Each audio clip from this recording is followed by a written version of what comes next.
Sector है उसका बहुत तेज़ी से विकास हुआ, लेकिन बहुत शिकायतें भी सामने आई, खासतौर पर बिल्डरों के खिलाफ कि वो उपभोक्ताओं को सही जो वादे करते हैं वो पूरा नहीं करते, और साथ ही साथ जो सही समय पर मकान नहीं देते, उन्हें जो वादा किया जाता है वो पूरा नहीं होता। कई शिकायतें कंज्यूमर्स की तरफ से आई सामने।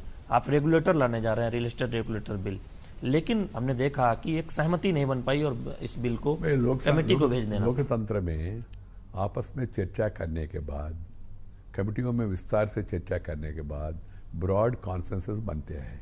ये कानून हमारा नहीं है, कांग्रेस के ज़माने में लाया, फिर भी वो लोग इसको विरोध कर रहे राजनीतिक कारण से।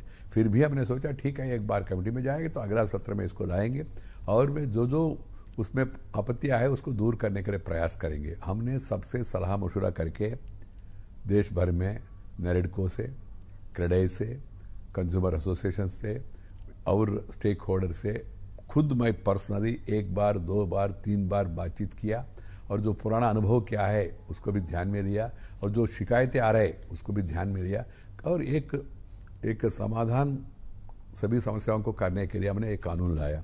उन्होंने जिद करके उसको कमेटी में भेजने के लिए जिद किया तो हमने कहा ठीक है, लोकतंत्र में और राज्यसभा में हमारा बहुमत भी नहीं है, मगर ये बिल जो है ये रेगुलेशन है, मगर नाम आप देखा होगा real estate development and regulation. कारण क्या है, जैसा मैंने अभी कहा, ये मकान बनाने का काम बहुत बड़ा चुनौती है। इसमें आपको प्राइवेट सेक्टर का भी सहयोग चाहिए।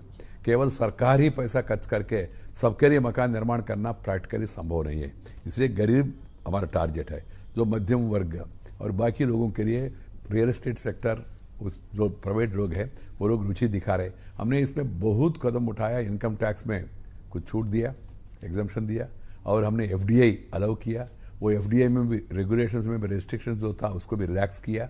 और आने वाले दिनों में ये जो कानून आएगा उसमें कंज्यूमर इंटरेस्ट भी प्रोटेक्ट होगा और साथ ही साथ एक्सप्लॉयटेशन ना हो, एक पारदर्शिता, एक जवाबदेही इसमें आए, यही हमारा उद्देश्य है। उस दिशा में ये बिल को हमने लाया, उसमें जो भी सुझाव आएगा उसको भी ध्यान में रख के आगे बढ़ेंगे। केंद्रीय शहरी विकास मंत्री